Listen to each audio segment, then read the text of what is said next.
जय भीम दोस्तों, नमो बुद्धाय।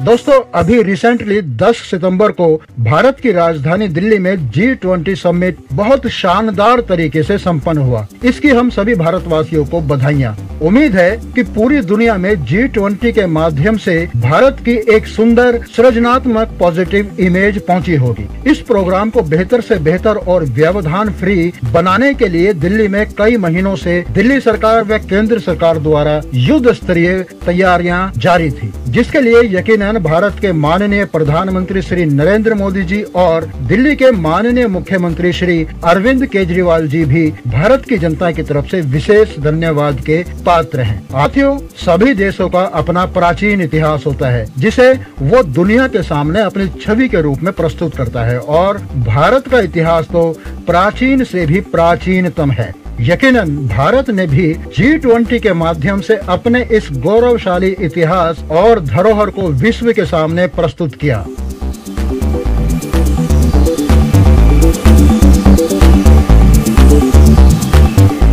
और यही कारण रहा कि पूरे G20 समिट में बुद्ध ही बुद्ध छाए रहे, मगर इसका कोई जिक्र ना तो मेन स्ट्रीम मीडिया ने कहीं भी किया और न ही सोशल मीडिया के धुरंधरों ने। सभी ने ऐसा दिखावा किया जैसे इन्हें कुछ दिखाई ही नहीं दिया। मुख्य मीडिया में आज 99% ब्राह्मण वर्ग के लोग हैं, और इसका नतीजा ये है कि आज पूरी दुनिया में भारतीय मीडिया की रैंकिंग 180 में से 161 है। ये है इनकी विद्वता। लेकिन आज हम बताएंगे दोस्तों, BBS का यही प्रयास है कि हम घर के उन दरवाजों से आपका परिचय करवा डालें जो खुद ही चोरों से जा मिले हैं। वो सारी बातें और मुद्दे आपसे शेयर कर डालें जिन्हें पूरी चालाकी और बेशर्मी के साथ हमसे छुपाया जाता है।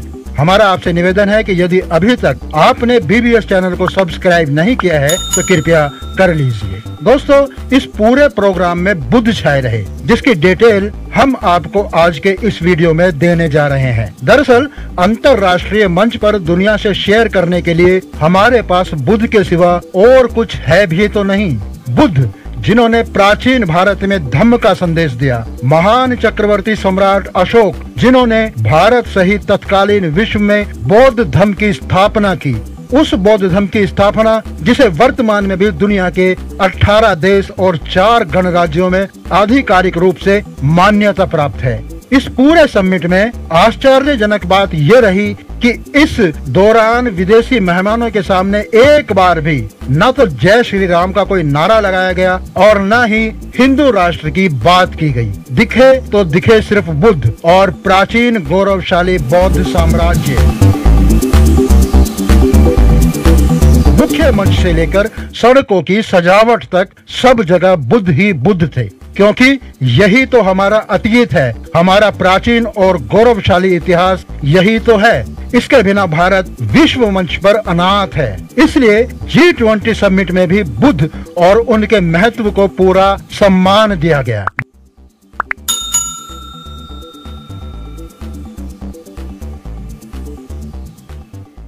इसकी शुरुआत 2022 में तब हुई थी जब इंडोनेशिया के बाली में G20 समिट के संपन्न होने के बाद अगली बैठक 2023 में भारत में होना तय हुई। इसके बाद मोदी जी ने 8 नवंबर 2022 और 15 नवंबर 2022 को वीडियो कॉन्फ्रेंसिंग के जरिए दुनिया को संदेश दिया कि हम बुद्ध और गांधी की पवित्र धरती पर दुनिया के स्वागत के लिए तैयार हैं। 2023 में यकीनन मोदी जी ने वैसा ही किया। इसके लिए बाकायदा बुकलेट छपवाई गई, जिसमें भारत से संबंधित महान मौर्याज और बुद्ध के इतिहास से विदेशी मेहमानों का परिचय कराया गया है। मुख्य प्रोग्राम के लिए बने बड़े से मंच पर पीछे बड़ी सी स्क्रीन लगी थी। इस स्क्रीन पर मोदी जी ने भारत की प्राचीन सभ्यता का परिचय विदेशी मेहमानों से करवाया, और समारोह समापन के बाद खुद विदेश मंत्री जयशंकर जी ने भी विदेशी मेहमानों को बुद्ध स्थलों की सैर कराई। इसका जिक्र हम आगे करेंगे। पहले बात मोदी जी की, लेकिन हाँ, उससे भी पहले थोड़ी सी हकीकत ऋषि सुनक जी की, जिनका ढोल मीडिया ने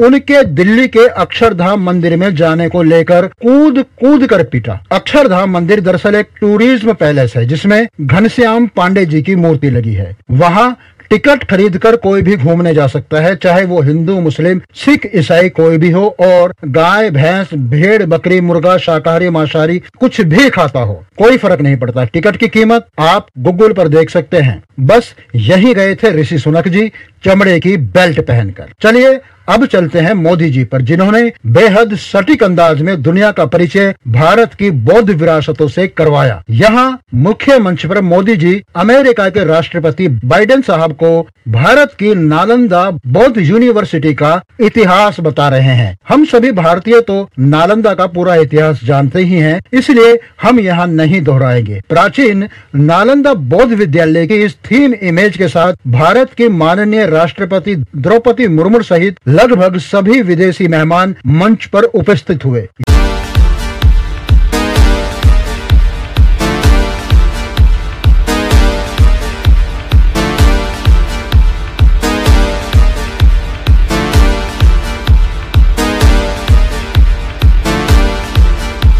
यकीनन ये तस्वीरें पूरी दुनिया में लाइव जा रही थी, जो भारत के लिए बेहद सम्मान की बात रही। दूसरी थीम इमेज रही उड़ीसा के कोणार्क टेम्पल की। ये बौद्ध धर्म की वज्रयान शाखा से संबंधित बौद्ध टेम्पल की। हालांकि कुछ शातिर किस्म के लोगों ने इसके बारे में अनेकों भ्रांतियां फैलाई हुई है, लेकिन ये बौद्ध आर्कोलॉजिकल साइट है। संजय कुमार बराल जी ने इस साइट की 3 साल से अधिक तक स्टडी करके इस पर किताब लिखी है। कोणार्क मंदिर से थोड़ी ही दूरी पर कुरुमा में एक और बौद्धिस्ट आर्कोलॉजिकल साइट है।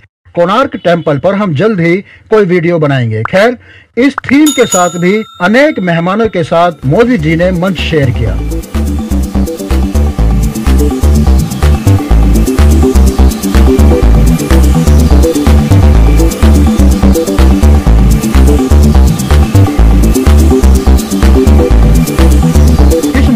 के बाद भारत के विदेश मंत्री डॉक्टर एस जयशंकर साहब ने विदेशी मेहमानों को भारत के बौद्ध स्थलों का भ्रमण करवाया। इसके लिए उनके अलावा 148 चुनिंदा गाइड भी इन मेहमानों के साथ मौजूद रहे।